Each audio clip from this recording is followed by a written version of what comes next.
നമ്മുടെ കോവിഡ് കാലഘട്ടത്തിൽ വളരെ ബുദ്ധിമുട്ടുള്ളൊരു സമയമായിരുന്നു. കേരളത്തിലെ പല വീടുകളിലും ബുദ്ധിമുട്ടായിരുന്നു. സാമ്പത്തികമുള്ളവരൊക്കെ ചിലപ്പം കോവിഡിൻ്റെ മുന്നൊരുക്കങ്ങളൊക്കെ നടത്തി കാണും.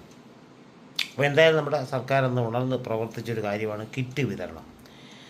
അതിന് പഞ്ചസാര, കുറച്ച് അരി, അങ്ങനെ സോപ്പ്, സെലക്റ്റീവായിട്ട് കുറച്ച് കാര്യങ്ങൾ വീട്ടിലേക്ക് ആവശ്യമുള്ള സാധനങ്ങൾ തന്നെയായിരുന്നു അന്ന് നമുക്ക് സർക്കാർ കിറ്റായിട്ട് തന്നത്. എല്ലാവർക്കും സന്തോഷമായി. റേഷൻ കട വഴി കിറ്റ് വളരെ സന്തോഷമായി. അപ്പോൾ അങ്ങനെ വന്നപ്പോൾ ഈ ഇലക്ഷൻ വരികയും പിണറായി വിജയൻ സർക്കാർ രണ്ടാമത് കയറുകയൊക്കെ ചെയ്തു. അത് കിറ്റാണെന്നുള്ള ഒരു തിരിച്ചറിവും എല്ലാ ജനങ്ങൾക്കും ഉണ്ടായി, പ്രതിപക്ഷ പാർട്ടികൾക്കുമൊക്കെ ഉണ്ടായി. പറ്റിയ അബദ്ധത്തിന് കിറ്റിനെ അവരിനി പിന്നെ ന്യായീകരണമൊക്കെ നടത്തി ന്യായമായിട്ടും പറഞ്ഞു. പോട്ടെ.